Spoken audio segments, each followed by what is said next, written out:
मैं doctor Sajla Shilpi, department of home science, Ganga Devi महिला महाविद्यालय पटना। आज जो मैं क्लास लेने जा रही हूँ वो बीए पार्ट 2 ऑनर्स का है, जिसमें हम लोग थेराप्यूटिक डाइट पढ़ते हैं, चिकित्सीय आहार पढ़ते हैं। आज जो हमने जो रोग लिया है वह है पेप्टिक अल्सर। पेप्टिक अल्सर को हम लोग आमाशय में घाव का भी नाम देते हैं। यह जब इसोफेगस में हो सकता है, यह आमाशय में हो सकता है और यह पक्वाशय नली में हो सकता है। तो जहां जिस स्थान पे होता है उस स्थान के साथ इसमें व्रण या अल्सर जोड़ दिया जाता है और उसका नामकरण कर दिया जाता है। यह ऐसा तब होता है जब व्यक्ति बहुत लंबे समय तक भूखा रहता हो, असंतुलित भोजन लेता हो और भूखे रहने से आमाशय की दीवार पे अम्ल हमेशा क्षतिग्रस्त करते हैं, चोट पहुंचाते हैं, जिससे आमाशय का दीवार क्षतिग्रस्त होकर खुरदुरा हो जाता है। और यदि और लंबे समय तक ऐसा हुआ तो यही अल्सर का रूप ले लेता है।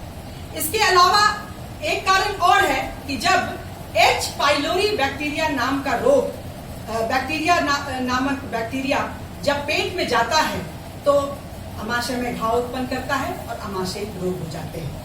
इसके अलावा अगर हम लंबे समय तक दर्द निवारक दवा लेते रहते हैं, जैसे आइबुप्रोफेन सब जैसी दवा लेते हैं लंबे समय तक, तभी आमाशय में घाव हो जाने का डर है।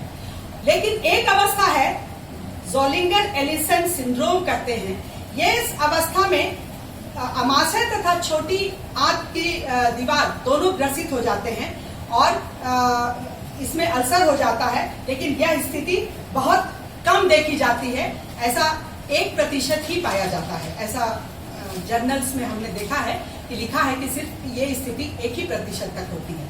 इसके जो लक्षण होते हैं वो होते हैं छाती में जलन। बहुत कॉमन लक्षण सुनाई पड़ता है कि हमको छाती में जलन हो रहा है। अगर ज्यादा दिनों का ये बीमारी है तो ये घंटों रह सकता है जलन, और कभी कभी यह कुछ घंटों में ठीक भी हो जाता है।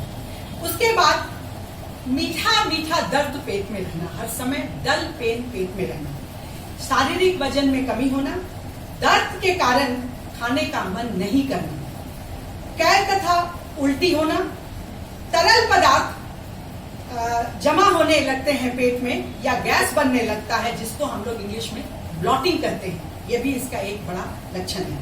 थोड़ा खाने से भी पेट जल्दी भर जाता है, ढेकार आता है, बर्पिंग जिसको कहते हैं, इसको हम लोग एसिड रिफ्लेक्स भी कहते हैं। इसके अलावा कई बार देखा गया है कि दर्द खाने के बाद या एंटासिड खाने से दर्द कम हो जाता है, अर्थात पानी पीने से भी दर्द में कमी आती है। इस तरह से हम समझ पाते हैं कि शायद पेप्टिक अल्सर हो। एनीमिया इसका एक और साइन है। जब ज्यादा लंबा समय तक हो जाता है तो रक्त अल्पता बीमारी हो जाती है, और लंबे समय तक होने पर डार्क टैरी स्टूल होते हैं, हिंदी में इसको अंधेरे वासना मल कहते हैं। खून जैसी उल्टी होती है, या कॉफी जैसा तलछट रहता है वैसा दिखाई पड़ता है जब खून की उल्टी होती है। तो ये सब लक्षण हैं पेप्टिक अल्सर के। चिकित्सक इसे इन तरह से भी पहचानते हैं, उपरोक्त लक्षणों से भी पहचानते हैं, और इससे ज्यादा के लिए ये लोग बेरियम स्वेलो टेस्ट करते हैं, जो एक्सरे से पता लगाया जाता है। इसके बाद और अधिक अवस्था जब नहीं पता चलती है ये, तो अब इसके लिए एंडोस्कोपी EGD कहते हैं, और एक होता है एंडोस्कोपी बायोप्सी। ये सब बहुत गंभीर अवस्था है जब चिकित्सक इन उपकरणों का या इन तरीकों का प्रयोग करते हैं।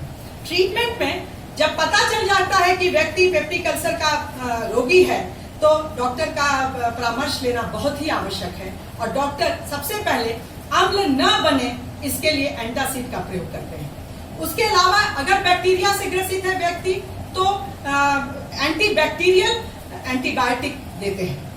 और घर में आहार व्यवस्था बहुत महत्वपूर्ण नहीं है जब ये बहुत खराब स्थिति में आ जाता है, लेकिन तभी आहार, चूंकि सब कुछ आहार पर ही आश्रित है और संतुलित भोजन नहीं लेने से भी पेप्टिक अल्सर होता है, इसलिए आहार व्यवस्था बहुत आवश्यक है और आहार संतुलित होना चाहिए। बहुत गर्म भोजन लोग मना करते हैं, उसके अलावा तेल, मसाले, घी आदि कम से कम हो तो ज्यादा अच्छा होता है। हरी भरी करी, ये हर एक बीमारी का रोग है, इसलिए पेप्टिक अल्सर में इससे भी बचना चाहिए। धूम्रपान कम से कम, शराब कम से कम लेनी चाहिए। हाथों को हमेशा धोते रहना चाहिए ताकि खाने के समय कोई और संक्रमण से हम ग्रसित न हो जाए।